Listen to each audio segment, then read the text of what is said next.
Okay. Do you want to just go to the next one? That's it. Okay. So I'm going to do a very brief introduction to social prescribing across Greater Manchester for children and young people. I'm working from the assumption that you have an idea at least of what social prescribing is. But if you don't, then please do reach out directly and we can have a conversation about social prescribing and sort of explain a bit further details. We will hear from Fran and Ollie around the evaluation of the Be Well Champions, which is a peer support-led social prescribing offer that took part in some secondary schools. There'll be a little bit of breakout rooms and some feedback from that to reflect on some of the learning.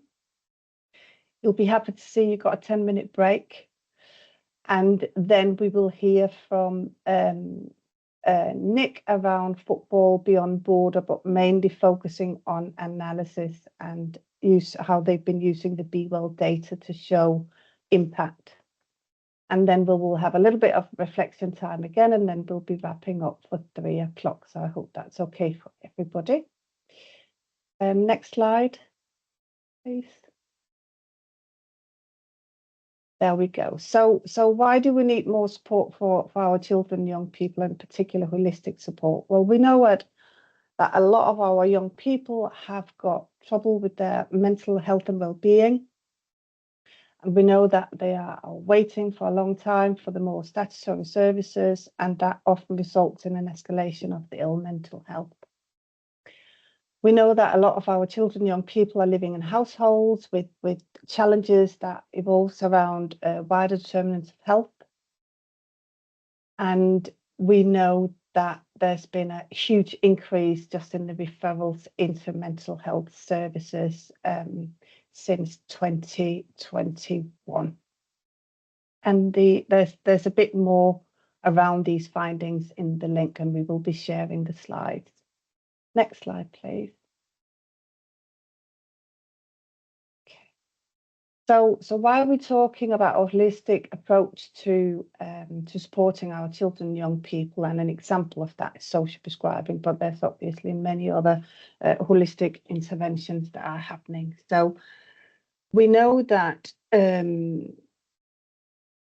COVID had a severe impact on the health and well-being of our children and young people during COVID. It severely impacted their confidence and their social skills. So supporting children and young people to take part in activities, in particular arts and physical activities, really good for their both physical maturity, but also their well-being. It's also supporting around the whole family in terms of those wider determinants of health, such as housing, financial challenges, etc. We know that if you get an early intervention, then you can prevent an escalation in really poor mental health, and in some cases, if we get in early enough, prevent that they actually need some of the more official mental health services. It can reduce loneliness. If we use social prescribing as an example, the social prescribing link worker can support the children and young people to actually access the activities, not just telling them about where they are, but also hands-on support them to attend one of the sessions, build some social connections and build them that confidence that's so important. Next slide, Fran, please. Just a brief overview of where we are with social prescribing in Greater Manchester. At the moment, we've got about 27 link work or health and wellbeing coaches supporting children and young people. And you can see there's quite a difference in terms of where this holistic person-centered service is available for children and young people. And if you would like to know more about your specific area, please feel free to send me an email and I can link you up or share more information with you. Next slide, please.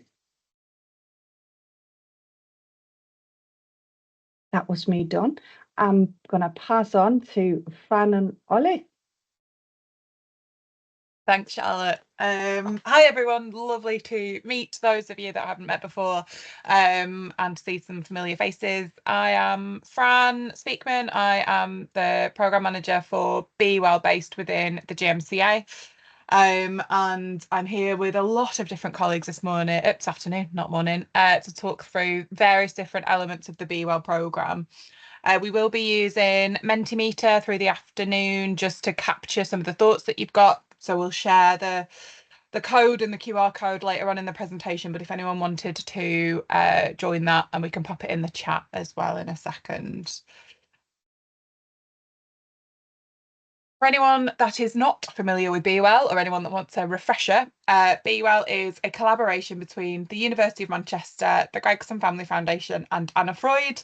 And together with the GMCA, we launched the programme back in 2019 and have delivered 3 years worth of youth-centred, youth-led surveys that were co-created with young people back in 2019. We believe that wellbeing is as important as young people's academic attainment, and we built upon the success of the Life Readiness Survey and other work that was already underway to really understand how young people are feeling on the things that are important to them. We publish the data publicly on our neighbourhood dashboard, which again we can share a link to if you're not familiar with it, and we also share the results privately to schools as well. And we have a 2030 ambition that will see a national approach implemented. In 3 years, we've heard from 63,000 young people, which is about 55% of the young people in the age groups in which we've surveyed, which makes this the biggest exercise of its kind. And that's across 192 secondary schools throughout Greater Manchester. We have loads of information, data, insights that myself and the team would be happy to share with you. And I know that we've presented at this group previously. We won't be going into that stuff in as much detail today. We're going to cover a programme that fell out of the data in the first year, the Be Well Champions project, which Ollie's going to share the evaluation for. And then later on, Nick, my colleague, will be talking about how you can make the most use out of the data in terms of your own evaluation and outcomes. But if you needed any more information, please feel free to get in contact with the team. And with that said, I'm going to pass over to you, Ollie. Fantastic. Thanks, Fran. Hi, everyone. My name is Ollie. I am from an organisation called Renacy TCYP, and we supported the Be Well Champions programme by conducting the evaluation.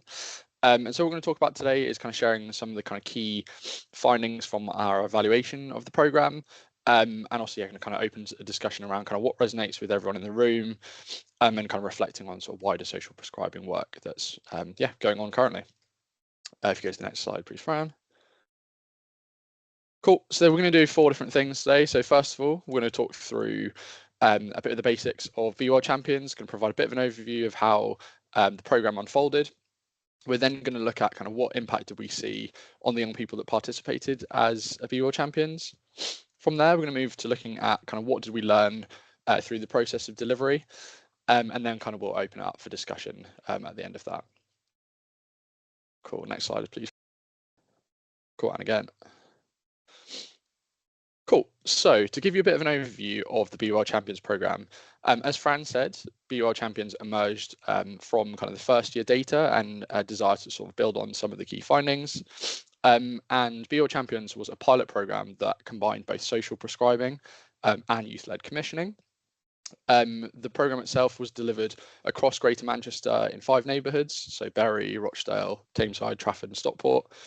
And across those 5 neighbourhoods, we saw that kind of around 120 young people took part in 11 schools and also 1 youth group as well. So alongside the kind of social prescribing that was kind of done through the Health Champions course, young people also had the opportunity to lead commissioning in their neighbourhood, and there was a kind of funding pot available in each of the 5 neighbourhoods of 20,000 that young people were then able to commission activities for young people in their area. The programme itself was, the delivery was coordinated by Curious Minds. Cool, Fran, if we go to the next slide as well, please.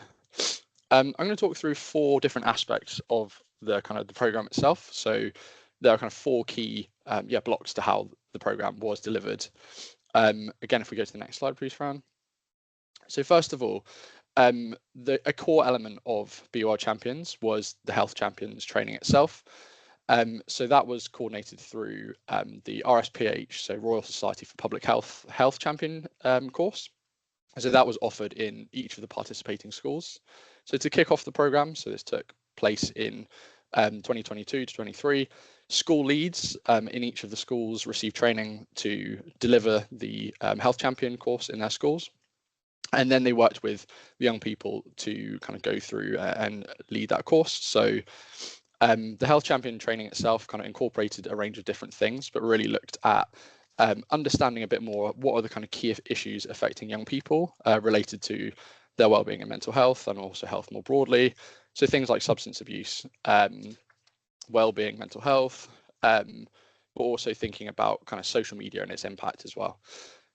So that was then delivered inside school. Young people kind of came together in group settings to take part in the training, and over time sort of thought more about kind of what could social prescribing look like in their community and in their school, with the kind of end goal of becoming health champions and offering that peer support to other young people. Go to the next slide, please, Fran. So yes, as a kind of building on the Health Champions training itself. So a core part of the Health Champions training that young people received was really thinking about what are the issues that are important to them, what are the issues that affect young people in their day-to-day lives. And that kind of served as a foundation for then thinking about kind of the wellbeing support that the BUR Champions could offer to other young people. So that then also served as a foundation for the second aspect of the programme. So that was the local commissioning that young people would lead.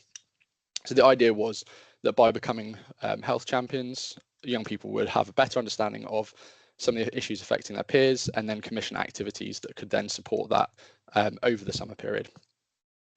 So what that looked like was kind of young people coming together in groups and thinking about what they wanted to do, what was really important to them to think about, and what activities could they fund locally. And that was also involved preparing for something called the marketplace. So this is a really core part of the BUR Champions programme. A setting for local organisations and young people to come together and kind of showcase some of the activities. So in each of the 5 neighbourhoods, there were a marketplace organised. And as I was saying, that kind of brought local community organisations together to showcase some of the activities that they could offer for young people. The young people themselves, who were health champions, then had an opportunity to come to the sessions, to meet with some of the local organisations and the leads of those activities, to understand what they could offer and see if the activities kind of appealed to them. And that enabled young people then to think about what were the activities that they wanted to commission locally to provide further support after the marketplace session. A key element of that as well was also just kind of trying the activities that took part that were on offer. So stuff like gardening, their self-defense classes, but creating a forum where young people could come together with local leads and try and find out more about the activities that were available locally. Move on to the next one, please, Fran. So after kind of the marketplace, young people then had to decide in their groups the kind of key activities that they wanted to commission locally. And across the 5 neighbourhoods, we saw a real range of activities on offer.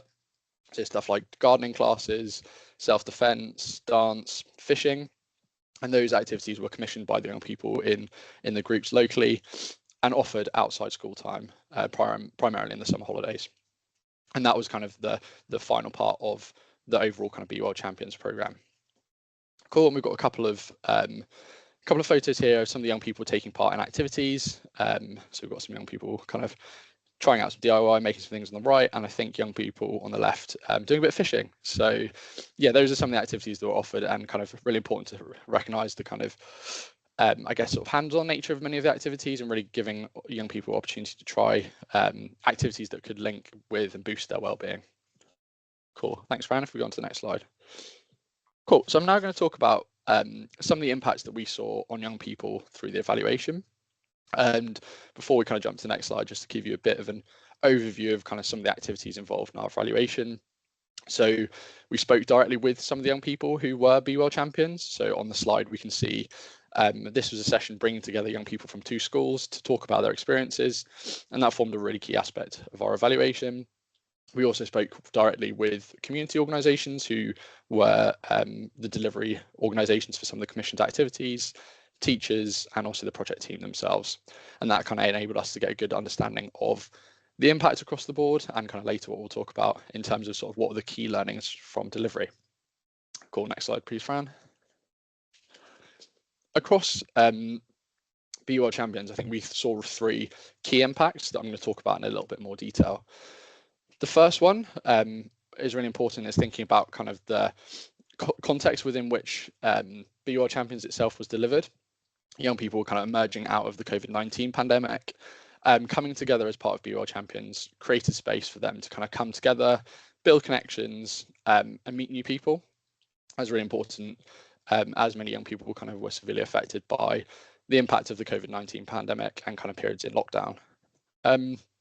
Another key impact that we saw was just kind of the opportunity to try new things. So through their participation in BE World Champions, young people got to take part in new activities that maybe they'd not done before. They also got to learn through the kind of health champions training about issues affecting young people. Another really important thing that we saw through the BE World Champions program was that the opportunity to take part in social prescribing, but also to lead commissioning, had an impact on young people's kind of broader skills. So kind of saw improved teamwork, confidence, and also organizational skills. We're now going to kind of look at each of those in a little bit more detail. So yeah, to kind of focus on that first one around kind of young people coming together through BE World Champions. Young people that we spoke to through our evaluation really highlighted the importance and kind of value that they got from kind of coming together through the BE World Champions project. So that included both young people coming together with their peers inside school, so kind of working together over a period of time with other young people that maybe they knew but didn't have that closer connection with. And that was found to be quite valuable, and kind of coming together for an extended period of time as a group to work on something together. In some areas, connections were formed across schools as well, where young people had the opportunity to come together through BE World Champions and meet others that maybe they would not engage with previously. And yeah, kind of overall, in the context of the COVID-19 pandemic, that was felt to be a really enjoyable and kind of key aspect of the program for the young people that took part. If we go to the next slide, please, Fran. As I was saying, kind of another key impact was around kind of trying new activities and learning about issues affecting young people. So particularly through the kind of social prescribing training that young people received, it was viewed as a really valuable opportunity to learn more about things like the impact of social media use, to think about kind of the key issues related to young people's health and what impact that would have. And some young people kind of noted that maybe they'd not had the opportunity to kind of delve in as much detail as they had through the Health Champions course itself. And as I said, some of the activities commissioned really were viewed as a really enjoyable way of trying new activities that young people maybe not had the opportunity to do before. So things like fishing. Cool, thanks, Fran. Next one. Cool. So I wanted to pick out this quote. So I think it really speaks to the impact of the BE World Champions program on feelings of teamwork, but also kind of how young people are coming together. So this kind of reflects some of the impact of kind of young people kind of coming together, so planning their activity, and the sense of accomplishment that they got from kind of planning and commissioning some activities, and also kind of reflecting that young people were brought together and kind of worked as a team through the BE World Champions project. Cool, next slide please, Fran. So yeah, building on that, I think one of the really key things we saw through our engagement with young people, but also teachers, was the impact that BE World Champions had on young people, particularly through kind of commissioning new activities locally. So young people really talked about the impact of learning more about budgeting, how they could commission activities and what that actually involved in practice. And a key aspect of that was kind of working together to think about, what do we want to commission? What does that look like? And sometimes having to kind of debate in their group about what activities would be most beneficial, and kind of listening to other people's perspectives having a really important impact too. And through the process of commissioning, we saw that kind of young people felt that they were more confident, and they had an opportunity to kind of build their planning and confidence, planning skills and confidence, sorry. Cool. I'm going to move on now to think about some of the, I guess, kind of key learnings from the delivery of the program. If we go to the next slide again, please, Fran. Cool. So I wanted to pick out again this quote because I think it really speaks to one of the key successes of the program, which was the Be Well Marketplace offer that we saw across the 5 neighbourhoods. So this quote really speaks to the fact that some of the young people involved weren't really sure about the kind of local activities on offer. And similarly, kind of some of the providers of those activities, particularly kind of local community organisations, recognizing that they had a lot to offer for young people, but that young people themselves weren't maybe able to kind of join up and know where those activities were. So if we go to the next slide, please, Fran. Fab. So yeah, so one of the key things that we saw through our evaluation was that the kind of marketplace themselves were a really key part of Be Well Champions and what was viewed as a kind of one of the most successful aspects of the program. And that was kind of true across all of the neighbourhoods that took part in the program. For young people, the marketplace was viewed as a really enjoyable way of finding more about what was on offer locally, so they could try some of the new activities, meet local community organisation leads, and understand a bit more about kind of what activities were on offer. And this enabled them to kind of ask questions, think about kind of what they wanted to commission. For the community organisations themselves, the marketplace represents an opportunity to connect with young people in ways that maybe they'd not had the opportunity to before, and they felt that represented a good opportunity to offer new activities to young people and kind of build connections. Cool. So now to talk about, I guess, some of the more challenging aspects of the project. A really important part, and I think a core challenge, was around recognizing there were kind of range of different organizations and partners involved. So delivering Be Well Champions involved Curious Minds as the overall delivery partner, was also supported by 5 delivery leads, kind of 5 local leads in each of the neighborhoods, and also involved schools and local community organizations. And one thing that we really saw was there's some uncertainty around expectations around kind of what could be done and when that was to take place. And that caused quite a lot of uncertainty, both for school leads, but also for community organizations. And this was kind of reflected by kind of a desire for seeing kind of more clear communication around what the program looked like and kind of when it would be taking place from both teachers and community organizations. And these factors kind of contributed to a sort of tight timeline for commissioning activities, and that was felt to make it difficult, particularly for school leads and also the organisations themselves, to kind of prepare for and deliver the Be Well Champions commissioned activities over the summer. To round out, I want to highlight some of the, I guess, kind of key learnings for around kind of what enables a project like this to work well. So the first thing I wanted to highlight was kind of the importance of a kind of well-resourced local lead. So as I said, kind of in each of the 5 neighbourhoods, there was a kind of member of the local authority who helped with the coordination of the Be Well Champions programme. They played a really important role in connecting schools into the project, but also kind of supporting delivery overall. And having the time and capacity to be able to support that well was really important for the overall success of the Be Well Champions project. If we go to the next slide, please, Fran. Cool. Building on some of the challenges, I think what was really important and maybe kind of for future programs sort of needs to be further embedded are kind of really clear lines of communication, recognizing that there were a number of different stakeholders involved and a few different kind of links in the chain that need to be coordinated. And so kind of having clear lines of communication is really important for ensuring that activities could be delivered on time, but also that people knew around what could and couldn't be commissioned. And finally, Fran, if we go to the next one, highlighting the kind of the importance of the marketplace, but offering opportunities for young people to meet local organisations and try activities was viewed as really beneficial for leading to commissioning in a way that worked well and activities that were relevant locally. Cool. So those are some, kind of really high level findings from our evaluation of the Be Well Champions programme. What we'll be doing is we'll also be sharing the full report. So this is just a bit of a flavour of some of those key things that we wanted to pick out and highlight. So we're now going to be moving into kind of some breakout discussions to think about what was interesting to you, but also think about kind of how does Be Well Champions connect with your experiences of kind of social prescribing or supporting youth-led commissioning. Thank you, Ollie. Well done. That was a lot to cover. So you'll be assigned a breakout room in about 30 seconds, and you will have a facilitator in there. And if you do have your mobile phone, you can join on the menti.com as well if you don't want to use your laptop. So if you just bear with whilst you are getting thrown around. Thank you.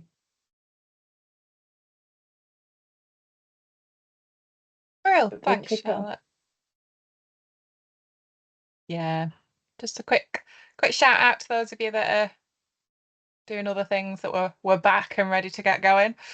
And we will kick straight off just so that we can cover all the different bits of work that we want to go through and finish on time, but make space for another discussion in a little bit. I've just, sorry, 1 second, click the wrong button.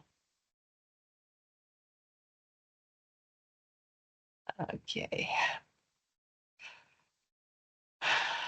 Okay, hopefully you got a couple of minutes to stretch your legs, and thank you for sticking with us. That's absolutely fine if you need to dip off. We will share everything afterwards, but yeah, thank you for staying. It's always that tense moment when you have a break that no one comes back. Shouldn't say that. Anyway, sorry. Okay, so next phase, building on from what we've already talked about, it came up in my room around what was the impact on young people as part of that project, both those that we trained, but also those benefiting from activities. And in all honesty, the issues that we had in bringing on board a project management organisation and the distance between the start of the programme and being able to have all of the different deliveries in place meant that because of various different data protection issues and data sharing agreements, it was really difficult for us to do pre and post questionnaires.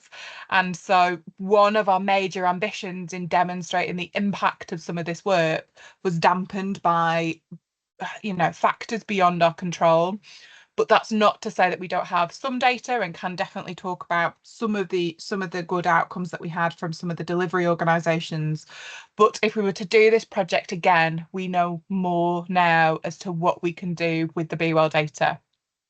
Which brings me on to the example on the screen, which is a piece of work that we've done with Football Beyond Borders, who provide interventions within schools in ensuring that young people have trusted adults around them to give them someone to talk to and to engage them in other activities. And the support's aimed at reducing the likelihood of a young person dropping out of education, so those at risk of exclusion, and getting them to re-engage with their education. The work that we did with them was part of a partnership under the Be Well umbrella between the University of Manchester and Pro Bono Economics, in looking at how we can utilise the Be Well data to demonstrate the impact of the work that Football Beyond Borders do. One of the major lucky things that happened with this is that Football Beyond Borders already collected one of the data points that we use within the survey. So as I mentioned earlier, we have a publicly available data set for Be Well that's based on a dashboard that gives you the data at neighbourhoods across Greater Manchester. One of those measures within the survey that we've delivered to 63,000 young people is the SwemWeb survey. And I should say at this point, the survey for Be Well is available on our website, so we can definitely share that. But what you can see on here is that by comparing the pre and post outcome data for Football Beyond Borders and doing something called propensity score matching, which I do not propose I go into in too much detail today because it hurts my head, but basically using the Be Well data as a comparator for the young people that Football Beyond Borders were working with. And by doing that, that little graph shows you what the comparison looked like as young people started the delivery with that organisation, and what the data looked like a year after. And we use the Be Well data in that lighter blue colour as the comparator, so you can demonstrate that there is an impact on the young people that wasn't felt by young people like them within the rest of the data sample. And what that allowed you to do was match it to 8,000 other young people within the data, so give you some really good numbers and figures to compare that to. What we've then been able to do is produce a pre-registered report that looks at there being a strong suggestion that the work that Football Beyond Borders do improves the mental well-being of young people. And then what pro bono economics have done is put a economic value on some of that. So in short, it suggests that for every £1 spent, you get £2.20's worth of benefits, and more if you start looking into the wider impacts of that work. Now, what this isn't is an advert for that piece of work and that project, but it's an opportunity for us to think about the work that you're doing. How can we use the BeWell data set as that comparator? And again, I can post links to the various different reports that have all that have been shared there in the chat. But it gives us an opportunity to think about how we use that neighbourhood level data, which is fully available, or something more complex by getting involved with the university and other partners to understand whether the work that you're doing is having an impact on the young people that you're working with. So that's setting the scene a little bit for my colleague Nick to now talk you through how we might do that. Hi everyone, and thank you, Fran. So what I'm going to do now is kind of build on what Fran's just been talking about in the Football Beyond Borders, and really dig down into what that could look like for you as an organisation. So for you as an organisation, potentially as a provider of support to children and young people, but also how, if you're a commissioner of those kind of services, there's a lot of relevance there as well in terms of understanding the impact of the services that you might commission. And Fran's on slide duty, so I'll have the next slide, please. So just in there, so you've got it, a little bit about us. I work in a project called CORC, the Child Outcomes Research Consortia, within Anna Freud. So Anna Freud are one of the founding partner organisations within BeWell. And what all of that on the screen really means is that we spend a lot of time looking at how we measure and understand children and young people's well-being, and some of the practices that I'll be talking about today is very much the bread and butter of the work that we do. Thanks, Fran. So what I'm just going to run through today is I'm going to make sure we're all on the same page, because I'm going to be talking about outcome measures, and it's useful that we're all talking the same language and you know what we're talking about. I'm then going to talk a bit about the BeWell survey and the outcome measures that sit within the BeWell survey. Then think about some of the benefits of aligning with BeWell. That's very much a start of a 10. I'm sure you've got many ideas that'll come up in the discussions about the benefits potentially to all of you. Some considerations that providers might want to think about, but also commissioners might want to consider as well, in terms of if this is something that you feel you could adopt within your organisation. And how that might work, some things for you to think about. And then I'm going to talk to you about some more guidance and support, and potentially how we can provide some support as well. Okay, thanks, Fran. So as I say, I'm just going to start with a quick introduction in terms of what we're talking about when we talk about outcome measures. For some people who are in the room, I'm sure this is really, really familiar to you.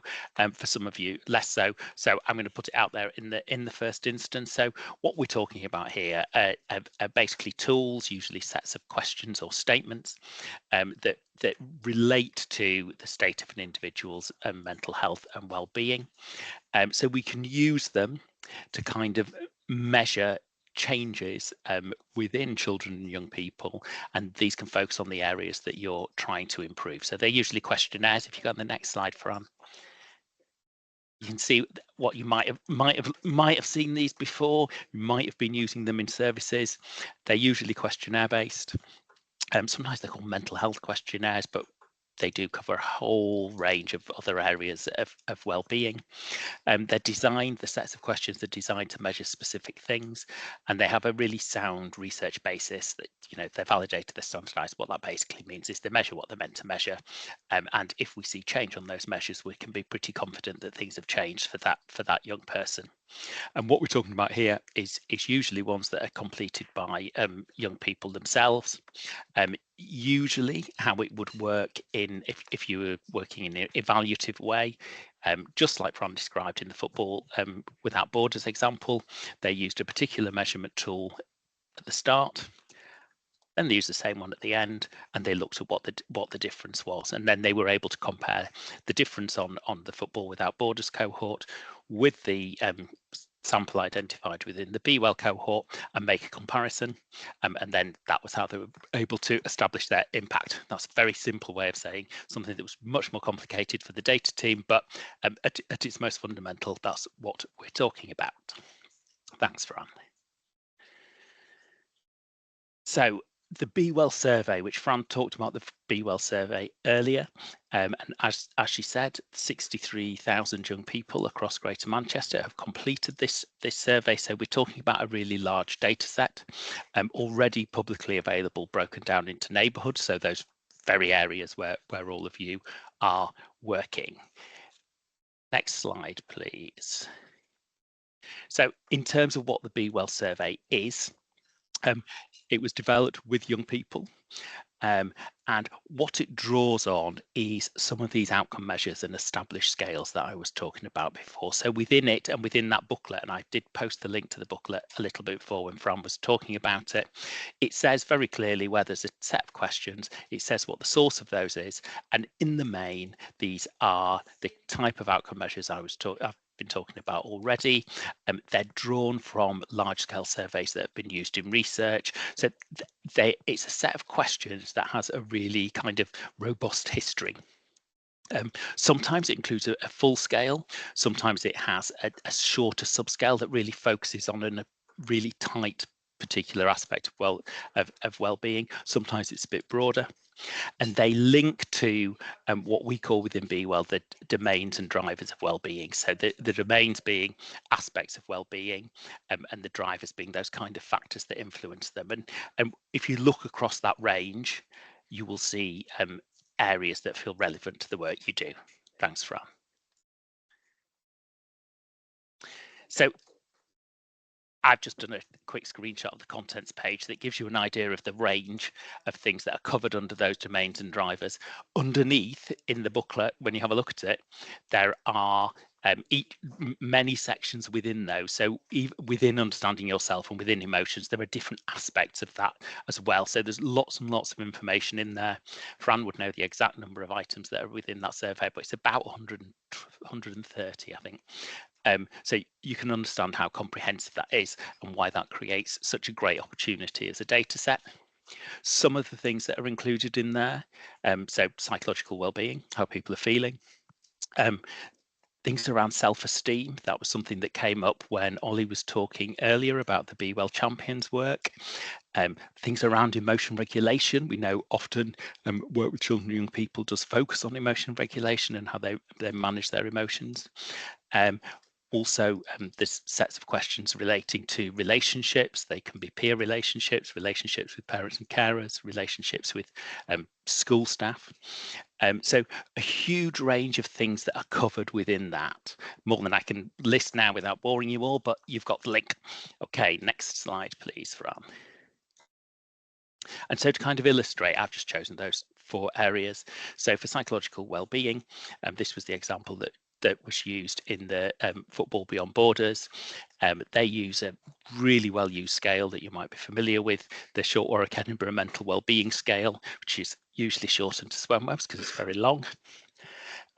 So that was the one that was being used in Football Beyond Borders.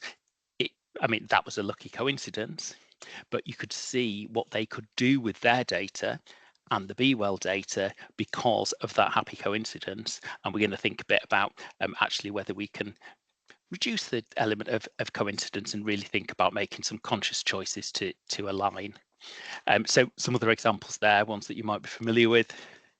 So there's measures of self-esteem using a standardized scale, the Rosenberg self-esteem scale. Other ones that are in there. So you can see that for each of these areas, there is a scale that potentially can be used outside of the Be Well survey and could be used by you when you're evaluating the support that you're providing.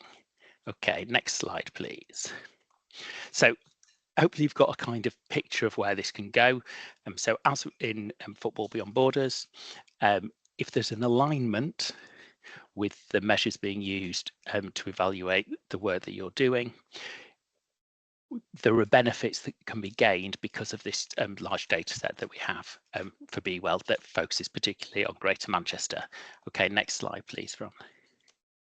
So I mean, there is always a benefit in having, well, for those of you who don't know, but there are hundreds, literally hundreds of these types of questionnaires and measurement tools that people can choose from. A lot of the work I do is helping people to choose, but because some of those decisions have been made, and because those decisions were made with young people as well, actually the Be Well set gives quite a nice kind of menu. It covers a good range. It's for the right kind of age of children, so you can see that there are sort of benefits there that if people were to align with the ones that were chosen for Be Well, that can start to create some consistency between organisations, which can be really helpful, particularly helpful for commissioners in terms of understanding what's going on for them, but also helpful because organisations can compare with each other. But as Fran illustrated earlier, it also enables organisations to compare their data with the Be Well data, which is we think is a real potential here for helping all of you to put the change that is happening because of your interventions into a local context. Thanks, Fran. So this is the ideal. So the ideal situation is you use a particular questionnaire. It matches up with the Be Well survey, and then there is the potential for you to do the kind of pieces of work that Football Beyond Borders did, or also doing something at a much smaller scale, that is really just using that data to put things into context. So you don't have to go into a large piece of research. There's obviously much that can be gained just from having a relevant data set to compare with, but there are various things that you need to consider if that's going to happen. Next slide, please. So the first thing in terms of considerations, and this is a kind of question out to you, and the Mentees in the corner if you do want to directly respond. Maybe that many of you use an outcome measure already. It may be you have a set of questions that you ask at the start of providing support, and you ask at the end, and you already do some of that comparison. If you do, is it one of the Be Well measures? Football Beyond Borders, it was. So there didn't need to be any change in their usual practice there. It was just they were collecting that data, and with some tweaks and aligning things a little bit, they were able to use that for comparison. But that might not be the case for you.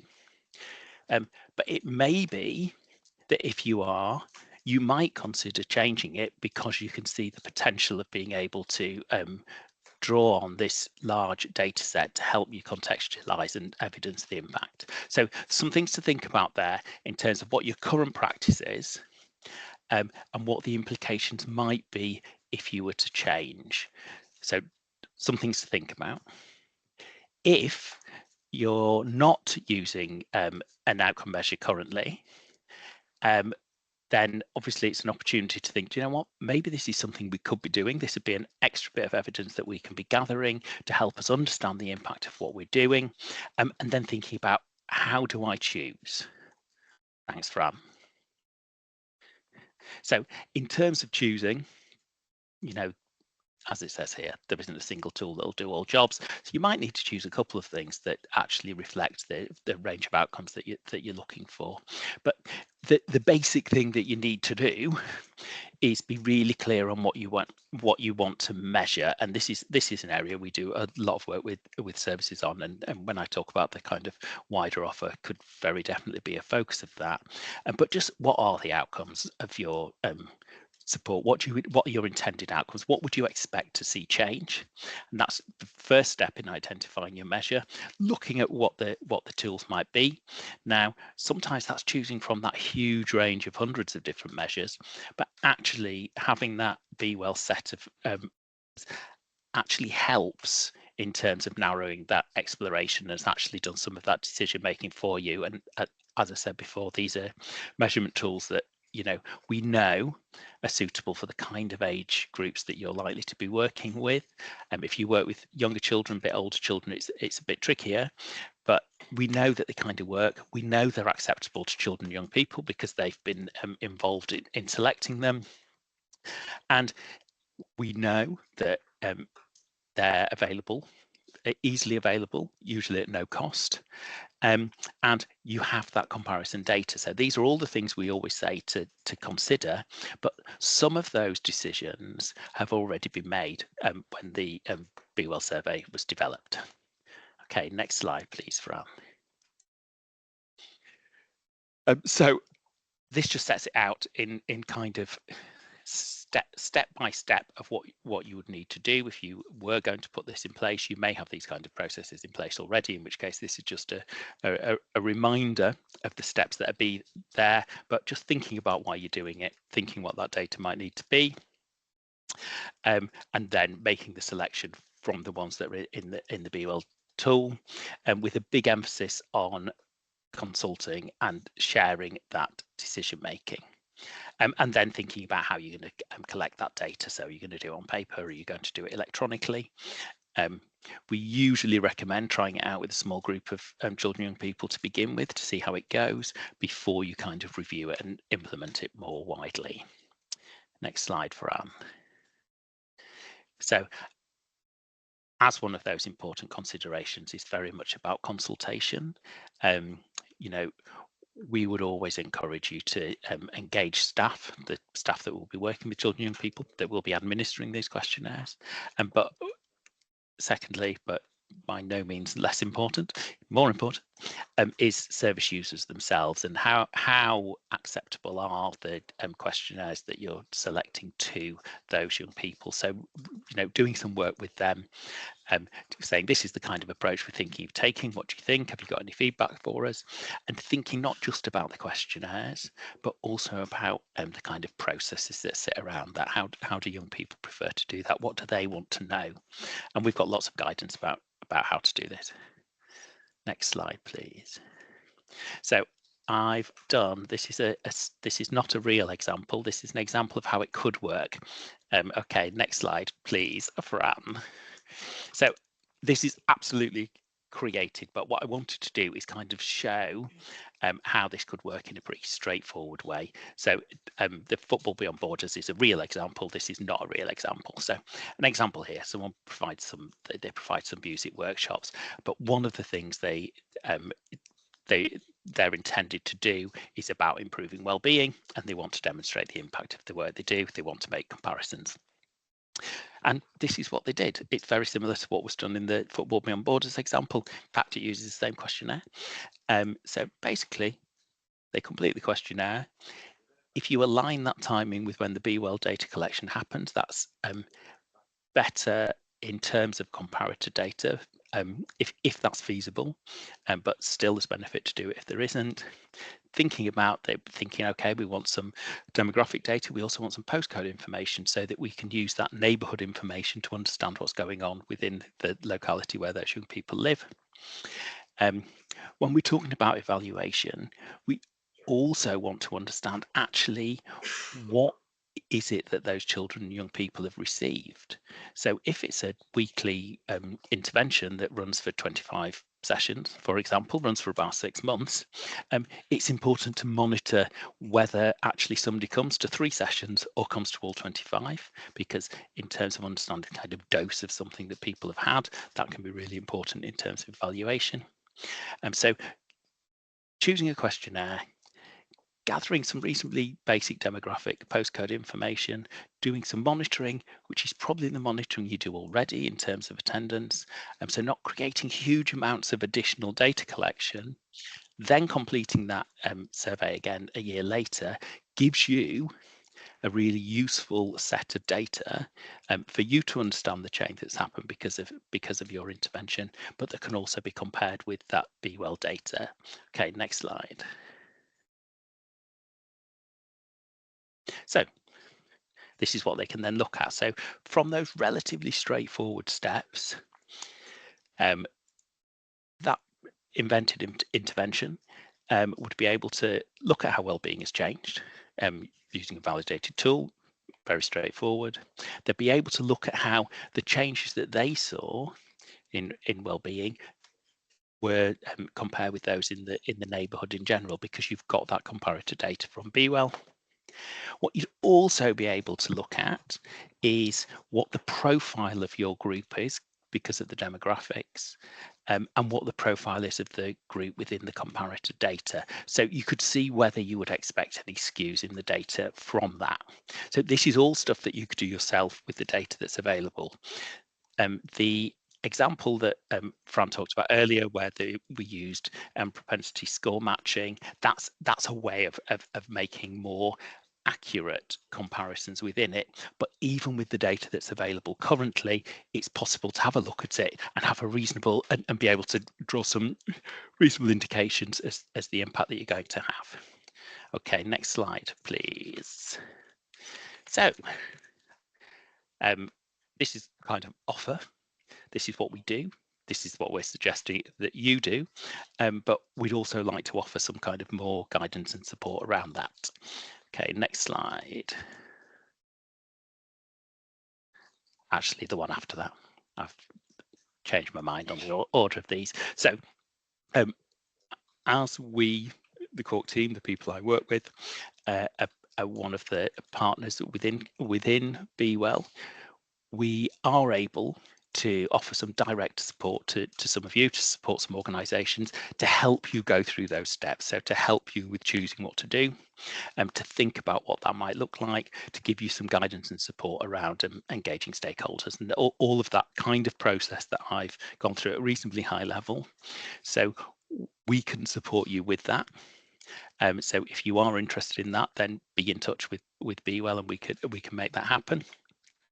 But in the discussion that's coming up in a moment is an opportunity for you to think what would be helpful to you. So that offer's there, but we're really flexible about what that can look like. So it could be that we do some direct support with individual services. It may be that you say we'd actually like something different, and we're very much open to that. There is the potential to do some work with the University of Manchester in terms of what the data is, to potentially do some more sophisticated analysis. You know, there's some capacity to do that. Depends what it is, it depends how it works, but that is a possibility as well. And if it was you wanted to do something really involved, then we'd be open to being commissioned to do some additional support. If you needed support with doing the actual data analysis, we could do data analysis for you. We can give you some more practical hands-on help. So that's kind of the offer. On the previous slide, sorry, Fran, to make you go backwards in the middle of that is just is a bit mean. But this is a link to to our website, but there's plenty more information about how to do this. I've given you a very high-level whistle-stop tour, but you can see there are these are video resources of short trainings that you can just access, have a look at, taking you through some of the steps that I talked about in more detail, delivered by some of the team that would potentially be helping you if you were to get some support. Okay, and I think that takes us to breakout discussion. Yes, thank you, Nick. Do you know, I actually feel I understood everything you were going over there, and that's quite an achievement when it's data where it's easy to get overwhelmed. I will take that as a compliment. It's a big one. Really impressed with that. So thank you, Nick. So as Nick alluded, we're going to send you out in breakout rooms again. I'm thinking, do you want 20 minutes or is 15 minutes enough? I'm not sure how much 15? 15 will be fine, Charlotte. Yeah, I think 15. Okay, so I think I'll give you, until 10:02 or so. And are you going to share the questions, Fran? Yeah, in the chat. So if you just have a look, but your facilitators have got the questions too, so it's all good. So you will be dragged out into your room in 30 seconds. See you in a bit.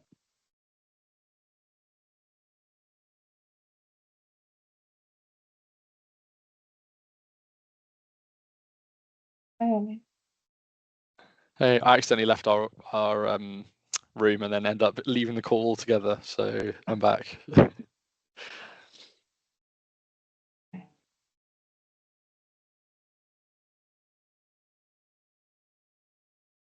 Right, welcome back, everybody.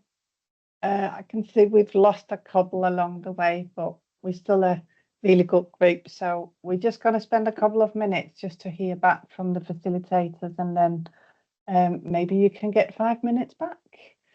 So we'll start with you again, Fran, if that's okay. Yeah, a quick discussion really in terms of some of the social prescribers are using the ROMs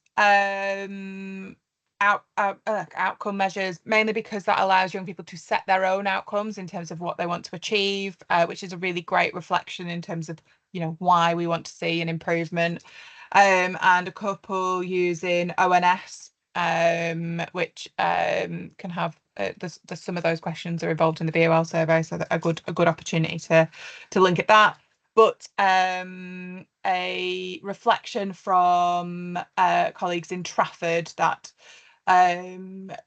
looking across the board at all different commissioned activities, there's an opportunity to standardise some of those measures and think about how we can see improvement at a full scale. So yeah, good opportunities to explore that too. Fantastic. Amy? Yeah, thank you. We had quite a varied discussion. I think colleagues had quite different experiences. Some colleagues on the call weren't necessarily involved in kind of commissioning or running these direct interventions, so that measurement stuff was less on something that they looked at. But one colleague was looking at their work. They used a bespoke in-house measurement impact tool that used to use SwemWebs, but because young people were surveying with lots of different partners when they were involved in different activities, they were doing the SwemWeb survey in multiple different places.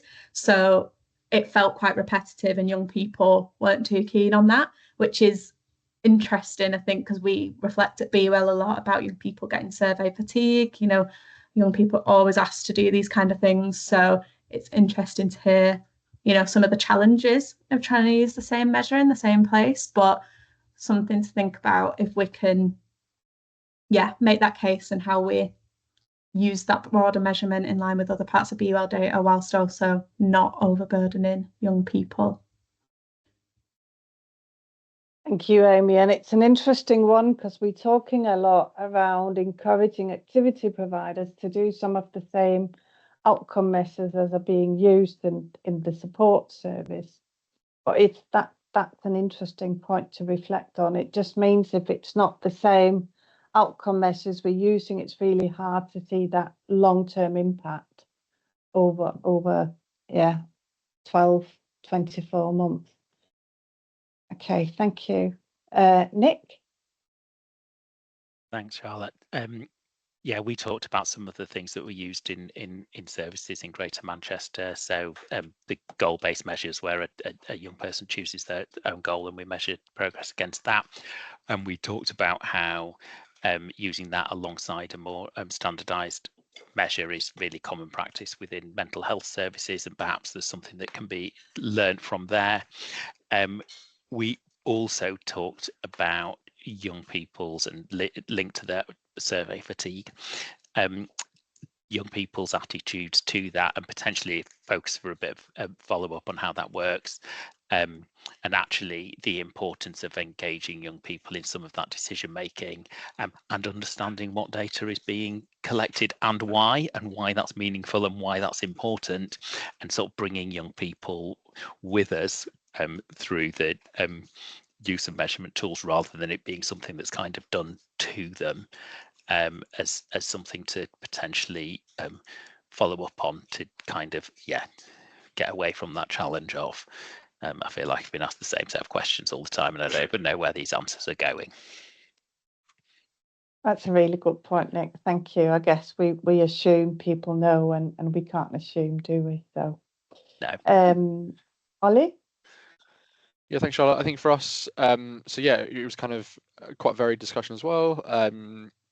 Yeah, a few people in our group who kind of hadn't had much engagement with BUL before, so having some general discussion around the program, which was great. But thinking about, I guess, sort of outcomes measure more generally. So I think something which I thought was particularly interesting was around kind of how some, I guess, kind of more traditional outcome measures can differ in terms of the way in which they are framed to kind of the more strengths-based approach of stuff like social prescribing. So outcome measures themselves can be quite deficit-based, and that obviously kind of creating problems where it really goes against the ethos of the program that's being delivered. So that being kind of a key consideration. And I guess sort of related to that as well, thinking about where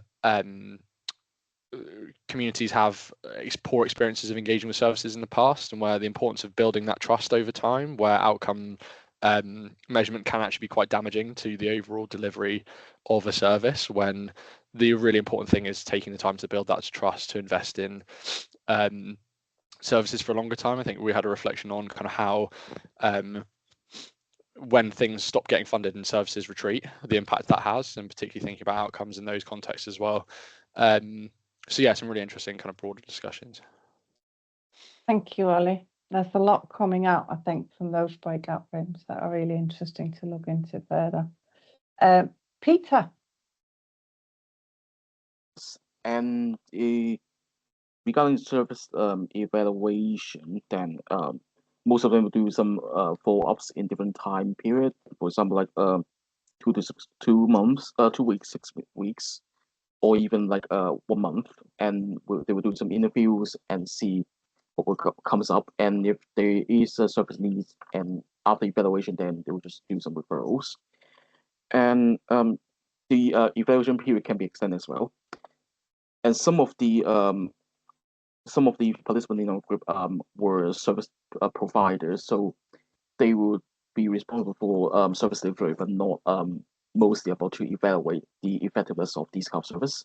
But they are happy to know more about what happened and how these evaluation goes. And I think about the third questions here, what would support you to utilize the BWell data more?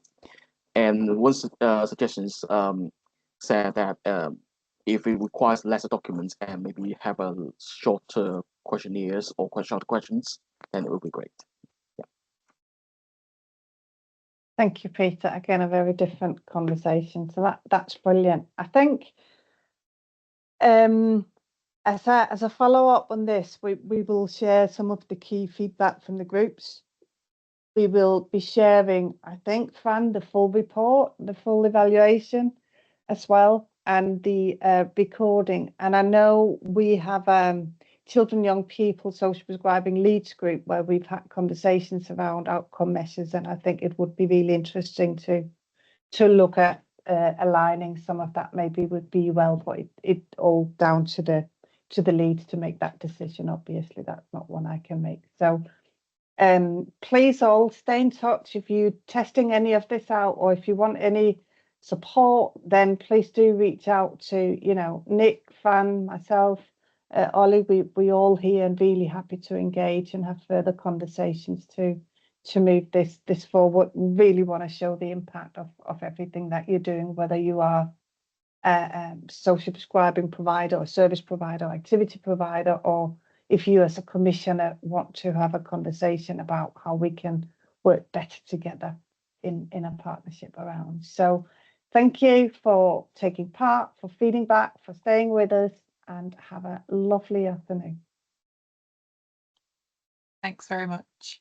Thanks, everyone. Thank you. Thank you. Thanks all. Thank Thanks, you. Charlotte. Thanks. Thanks.